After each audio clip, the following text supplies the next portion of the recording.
আসসালামু আলাইকুম। আমি মোহাম্মদ সোহেল, ঢাকা বিশ্ববিদ্যালয়ের একজন শিক্ষার্থী। আমার অনলাইন স্কুলের আজকের ক্লাসে তোমাদের সবাইকে স্বাগতম। আমরা আজকের ক্লাসে কমপ্লিটিং সেন্টেন্সের চট্টগ্রাম বোর্ড 2023 সালের একটি প্রশ্ন সলভ করব। আশা করি আজকের ক্লাসটি তোমাদের খুবই উপভোগ্য হবে।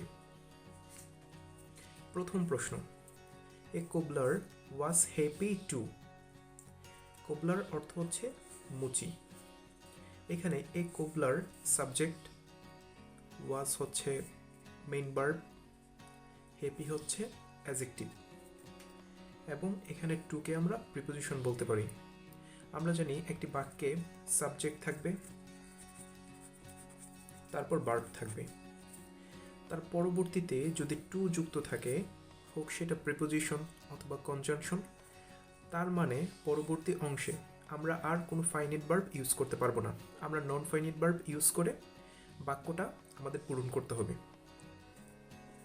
এবং আমরা জানি টু প্লাস ভার্বের বেস ফর্ম, সেটাকে আমরা ইনফিনিটিভ বলি, আর ইনফিনিটিভ হচ্ছে নন ফাইনাইট ভার্বের একটি স্ট্রাকচার। তার মানে পরবর্তী অংশটা আমরা পূরণ করতে হবে নন ফাইনাইট ভার্ব ইউজ করে। একটি মুচি সুখী ছিল বা হ্যাপি ছিল, আমরা লিখতে পারি যে টু লিভ অথবা টু পাস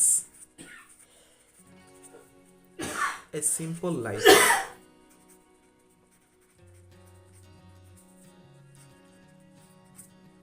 তার মানে সাধারণ জীবনযাপন করে একটি মুচি হ্যাপি ছিল।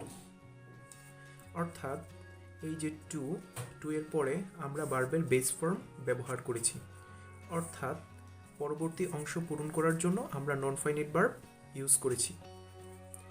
এবং কমপ্লিটিং সেন্টেন্সের ক্ষেত্রে সিকোয়েন্স আমাদের মেনটেন করতে হবে। এখানে যে 5টা বাক্য রয়েছে, 5টা বাক্য মূলত একজন কোবলার বা মুচিকে নিয়ে বলা হয়েছে, এবং সিকোয়েন্স মেনটেন করে তারপর নিজেদের মতো করে আমরা বাক্যগুলো পূরণ করতে পারবো। তারপরের বাক্য, হি হ্যাড এ নেইবার। এখানে হি হচ্ছে প্রোনাউন, কোবলার এর প্রোনাউন হচ্ছে হি। এখানে এ কোবলার বলা হয়েছে, এজন্য এর প্রোনাউন ফর্ম হচ্ছে হি। হি হ্যাড এ নেইবার, এখানে হ্যাড হচ্ছে ফাইনাইট ভার্ব, আর এ নেইবার এই অংশটাকে আমরা বলতে পারি যে অবজেক্ট। তার মানে সাবজেক্ট ভার্ব অবজেক্ট। তার মানে পরবর্তী অংশটা পূরণ করার জন্য আমরা রিলেটিভ প্রোনাউন ইউজ করে আমরা পূরণ করতে পারি। আমরা জানি যেহেতু এ নেইবার এটি একটি ব্যক্তিবাচক অবজেক্ট, এজন্য আমরা রিলেটিভ প্রোনাউন হো ইউজ করতে হবে। বস্তুবাচক অবজেক্টের ক্ষেত্রে আমরা রিলেটিভ প্রোনাউন দ্যাট অথবা হুইচ ইউজ করতে পারি, কিন্তু ব্যক্তিবাচকের ক্ষেত্রে আমরা হো ইউজ করব। তারপর রিলেটিভ প্রোনাউনের পরে আমরা একটা ভার্ব ইউজ করতে হবে, যে ভার্বটা অবশ্যই রিলেটিভ প্রোনাউনের পূর্ববর্তী যে নাউন বা পূর্ববর্তী যে অবজেক্ট সেটাকে অনুসরণ করে হবে। এবং আমাদের মনে রাখতে হবে এই সবগুলো বাক্য পাস্ট টেন্স ইন্ডিকেট করছে। যেমন হ্যাড, হ্যাড হচ্ছে পাস্ট পার্টিসিপল ফর্ম, হ্যাবের পাস্ট পার্টিসিপল ফর্ম, অথবা হ্যাবের পাস্ট ফর্ম হচ্ছে হ্যাড, এবং এই বাক্যটি হচ্ছে পাস্ট ইনডিফিনিট টেন্সের একটি বাক্য। তার মানে পরবর্তী অংশ অর্থাৎ হো এর পরে যে অংশটা হবে সেই অংশটাও পাস্ট টেন্সে আমাদের লিখতে হবে। হো এর পরে আমরা একটি ভার্ব ইউজ করব, যে ভার্বটি এ নেইবার এই শব্দ বা এ নাউনটাকে ইন্ডিকেট করে হবে। এ নেইবার যেহেতু সিঙ্গুলার, এজন্য আমরা একটি সিঙ্গুলার ভার্ব ইউজ করব, সেটা হচ্ছে ওয়াজ। হি হ্যাড এ নেইবার, তার একটি নেইবার ছিল বা আত্মীয় ছিল, যে ছিল আমরা লিখতে পারি হু ওয়াজ দ্য রিচ ম্যান, যে ছিল এক ধনী ব্যক্তি, রিচ ম্যান। আরেকটি বিষয় হচ্ছে এম এ এন ম্যান, এটা হচ্ছে সিঙ্গুলার এবং এর প্লুরাল ফর্ম হচ্ছে এম ই এন ম্যান। আমরা যেহেতু এখানে একজন ব্যক্তি সম্পর্কে বলছি, এজন্য এম এ এন ম্যান এই শব্দটা ইউজ করতে হবে।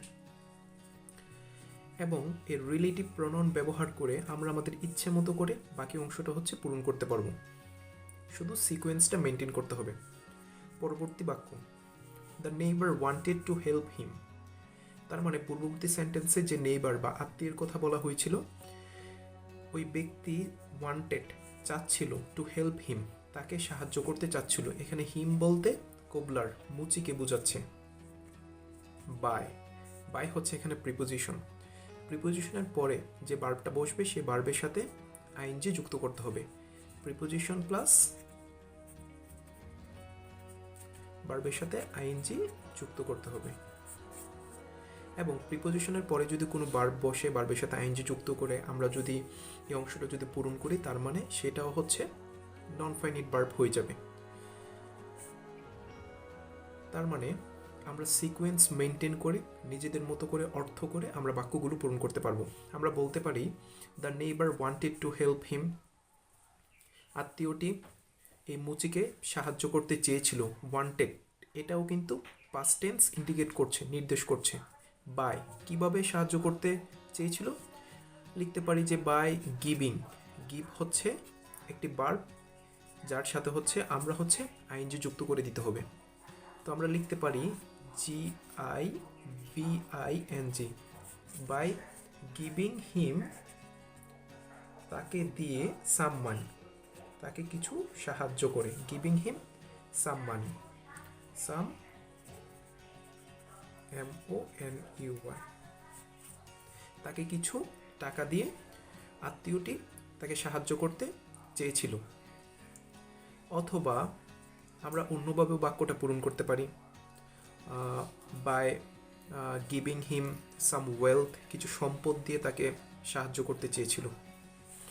পরবর্তী বাক্যে আমরা দেখতে পাচ্ছি যে প্রথম অংশটা গ্যাপ, তার পরবর্তী অংশে বা তার লাস্ট পার্টে বলা হয়েছে দ্য কোবলার লস্ট হ্যাপিনেস। মুচিটি তার যে সুখ, সেই সুখ হারিয়ে ফেলেছিল। এখানে দ্য কোবলার হচ্ছে সাবজেক্ট, লস্ট এটা হচ্ছে ভার্ব, এবং এটা হচ্ছে ভার্বের পাস্ট ফর্ম, লুজ থেকে লস্ট। তার মানে এই বাক্যটি হচ্ছে পাস্ট ইনডিফিনিট টেন্সের বাক্য। তার মানে প্রথম অংশটিকেও আমরা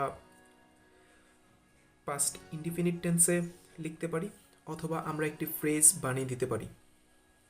আমরা জানি ফ্রেজ মানে হচ্ছে যেখানে সাবজেক্ট থাকতে পারে কিন্তু ফাইনিট ভার্ব থাকবে না। অর্থাৎ ফাইনিট ভার্ব যে শব্দগুচ্ছের মধ্যে থাকবে না সেটাকে আমরা সাধারণত ফ্রেজ বলে থাকি।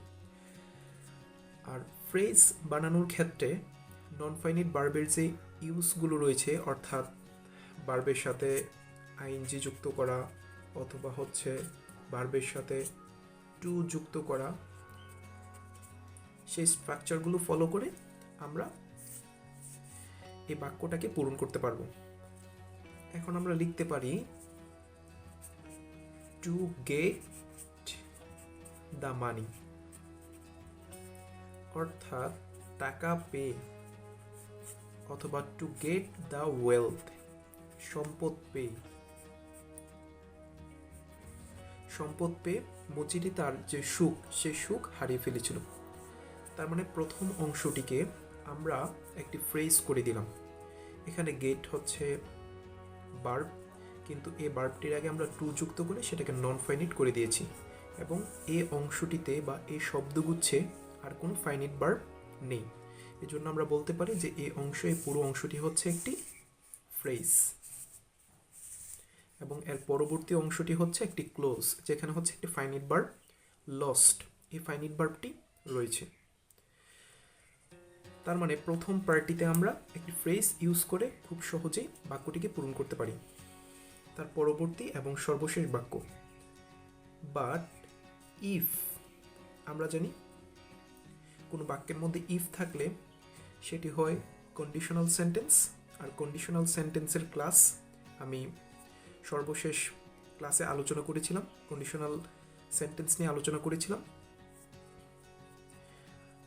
But if he had not taken the money from his neighbour, এর অর্থ হচ্ছে সে যদি তার আত্মীয় থেকে মানি অর্থাৎ টাকাটি না নিত বা না গ্রহণ করত।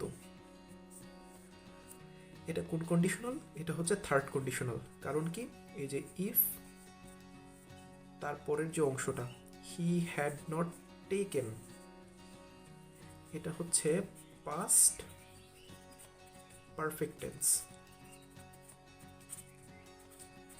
আমরা জানি পাস্ট পারফেক্ট টেন্সের স্ট্রাকচার হচ্ছে সাবজেক্ট থাকবে, তারপর হেড থাকবে, তারপর ভার্বের B3, ভার্বের পাস্ট পার্টিসিপল ফর্ম থাকবে।